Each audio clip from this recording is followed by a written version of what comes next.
Halo teman-teman mahasiswa hukum, selamat datang di pembahasan eksplanasi kita kali ini untuk mata kuliah Hukum Internasional. Topik kita hari ini sangat esensial, yaitu tentang pendahuluan dan landasan teoretis, teori dasar kekuatan mengikat. Pernah kepikiran nggak? Kalau di hukum domestik kan jelas ya, aturan itu mengikat karena ada negara yang memaksakannya. Tapi, gimana ceritanya dengan hukum yang mengatur negara-negara berdaulat itu sendiri? Mengapa entitas yang merdeka dan punya kedaulatan mutlak malah mau repot-repot tunduk pada aturan internasional? Nah, itulah misteri akademik seru yang bakal kita bedah tuntas hari ini. Oke, biar terstruktur, kita punya 5 poin agenda. Mulai dari membahas paradoks hukum internasional, terus kita telaah 3 teori utama, mazhab hukum alam, mazhab hukum positif, dan mazhab Prancis. Lalu kita tutup dengan kesimpulan dan daftar pustaka. Yuk, langsung aja kita mulai. Kita masuk ke bagian pertama, yaitu paradoks hukum internasional. Coba deh kalian pikirin sejenak pertanyaan mendasar ini. Kalau di level internasional, itu nggak ada badan legislatif global yang bikin undang-undang, nggak ada pengadilan yang punya yurisdiksi absolut, dan yang paling penting, nggak ada polisi dunia yang bisa tiba-tiba menangkap sebuah negara.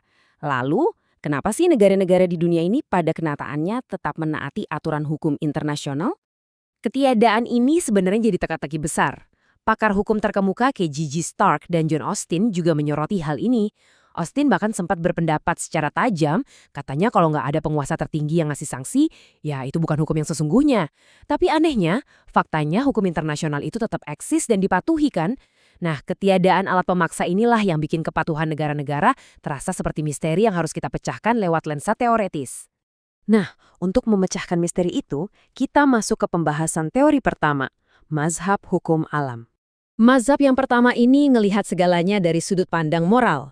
Menurut mereka, hukum internasional itu mengikat karena pada dasarnya bersumber dari sesuatu yang lebih tinggi, yaitu prinsip moral universal dan akal sehat atau rasio manusia. Logikanya, udah jadi kodrat kalau hidup bermasyarakat di tingkat internasional itu adalah keharusan yang diperintahkan langsung oleh akal sehat manusia yang beradab. Kalau kita ngomongin teori ini, kita pasti bakal sering ketemu sama nama-nama besar kayak Hugo Grotius, sang bapak hukum internasional, dan juga Aymeric Vattel. Melalui pemikiran mereka lah fondasi rasionalitas terbentuk yang menekankan bahwa bangsa-bangsa, betapapun beda pandangan dan latar belakangnya, tetap harus hidup berdampingan secara tertib dan damai. Yang paling menarik dari pemikiran Grotius ini adalah bagaimana dia dengan sangat brilian menggeser paradigma di abad ke-17. Waktu itu kan hukum alam sering banget dikaitkan murni dengan agama, tapi Grotius merespons keadaan itu dengan menyekularkan teorinya. Dia bilang, aturan ini mengikat bukan cuma karena dogma ilahi, tapi karena rasio manusia sadar betul bahwa hukum mutlak diperlukan demi kelangsungan hidup bersama atau self-preservation. Kita butuh aturan biar nggak saling menghancurkan. Selanjutnya, kita beralih ke teori kedua yang sangat berbeda pendekatannya, yaitu mazhab hukum positif. Kaum positivis seperti George Jelinek punya cara pandang yang prosedural dan struktural banget. Buat mereka, kenapa hukum internasional itu sah dan mengikat? Jawabannya simpel. Karena negara-negara itu sendiri yang memberikan persetujuan atau consent secara sadar. Karena negara adalah entitas pemegang kedaulatan tertinggi, nggak ada yang bisa mengikat mereka, kecuali mereka sendiri yang mau secara sukarela tunduk pada aturan tersebut. Tapi tunggu dulu. Teori ini punya celah yang fatal. Gini, kalau daya ikat hukum cuma bergantung pada kehendak dan persetujuan negara, lantas apa yang terjadi kalau suatu hari ada negara yang tiba-tiba berubah pikiran dan menarik persetujuannya secara sepihak? Apakah otomatis hukum internasional berhenti mengikat negara tersebut?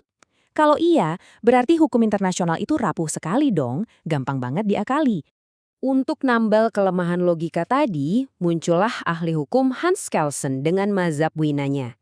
Kelsen mengilustrasikan hukum itu kayak sebuah piramida, norma yang di bawah mendapat kekuatan dari norma yang di atasnya, terus ke atas sampai bermuara pada satu titik hipotesis dasar yang nggak tertulis, yang dia sebut sebagai Grundnorm. Dalam konteks hukum internasional, Grundnormnya itu adalah prinsip pacta sunt servanda, yang artinya setiap janji itu wajib ditepati. Namun, kalau kita analisis lebih dalam, ada ironi dari teori hierarki Kelsen ini. Memang sih piramidanya kelihatan logis banget. Tapi pas ditanya, dari mana Grundnorm ini mendapatkan kekuatan mengikatnya, Kelsen cuma bisa menjawab kalau itu adalah sebuah hipotesis di luar hukum yang harus diterima begitu saja. Artinya apa? Secara nggak langsung dia malah kembali bergantung pada rasa keadilan dan asumsi moral universal, sesuatu yang notabene adalah inti dari mazhab hukum alam yang ingin dihindari kaum positivis sejak awal. Hal ini membawa kita ke alternatif ketiga, mazhab Prancis, yang mencoba keluar dari perdebatan dua kubu tadi. Alih-alih pusing memikirkan moralitas universal atau persetujuan mutlak, mazhab Prancis menggunakan pendekatan yang jauh lebih sosiologis. Mereka meletakkan dasar kekuatan mengikat hukum internasional pada apa yang mereka sebut sebagai fight sosial atau fakta-fakta kemasyarakatan di dunia nyata. Perspektif ini dipelopori oleh sarjana-sarjana hukum kenamaan dari Prancis seperti Leon Duguid, Faucille, dan Skell. Pemikiran mereka sangat pragmatis karena berakar langsung pada pengamatan terhadap perilaku dasar manusia. Menurut saya, argumen inti mereka ini sungguh brilian dan realistis. Mereka bilang begini, negara itu pada dasarnya kan cuma sekumpulan manusia, dan manusia itu punya insting biologis sebagai makhluk sosial yang nggak bisa hidup sendirian. Nah, sifat dasar manusia ini terbawa ke tingkat negara. Negara butuh kerjasama dan solidaritas sosial dengan negara lain untuk bisa bertahan hidup. Jadi, hukum internasional itu mengikat bukan sekedar karena teori abstrak, tapi murni karena itu adalah kebutuhan biologis dan sosial untuk mencegah kehancuran bersama. Tanpa aturan, solidaritas hancur dan kita semua runtuh. Baik, mari kita melangkah ke bagian kelima, kesimpulan dan daftar pustaka kita. Dari apa yang sudah kita telaah bersama, terlihat jelas bahwa setiap mazhab memberikan kepingan puzzle yang sangat berharga. Hukum alam menyumbang nilai moral dan rasionalitas. Hukum positif memberikan kita pemahaman tentang struktur kehendak negara dan hierarki normal lewat teori Kelsen. Dan mazhab Prancis membumikan itu semua dengan realitas sosiologis bahwa negara memang saling membutuhkan. Memahami integrasi dari ketiga teori besar ini adalah bekal yang sangat krusial dalam menguasai keilmuan hukum internasional. Tentunya, seluruh paparan komprehensif hari ini tidak lepas dari karya-karya luar biasa para pakar hukum. Mulai dari Prof. Mukhtar Kusuma Atmaja, J.J. Stark, sampai Boer Mauna. Saya sangat merekomendasikan kalian semua untuk mencari dan membaca langsung literatur-literatur asri ini agar pemahaman analitis kalian semakin tajam dan mendalam. Sebelum kita akhiri, perlu saya tegaskan bahwa eksplanasi materi ini dirancang secara khusus oleh tim penyusun materi studi tentang ilmu hukum. Tujuan utamanya adalah untuk menghadirkan media pembelajaran yang dapat diakses secara online, sehingga bisa menjadi referensi yang solid dan kredibel bagi kalian, para mahasiswa dan pembelajar hukum dimanapun kalian berada.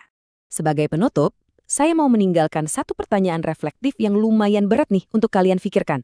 Mengingat setiap negara itu mengklaim punya kedaulatan absolut dan di dunia nyata ketimpangan kekuatan global itu sangat kentara, menurut kalian, apakah kepatuhan terhadap hukum internasional itu benar-benar murni lahir dari kewajiban teoritis yang kita bahas tadi? Ataukah pada akhirnya kepatuhan itu hanyalah sebuah ilusi yang sewaktu-waktu bisa tunduk begitu saja pada kepentingan politik negara-negara kuat? Silakan jadikan ini bahan diskusi seru dengan teman-teman kalian, teruslah berpikir kritis, dan selamat mendalami ilmu hukum.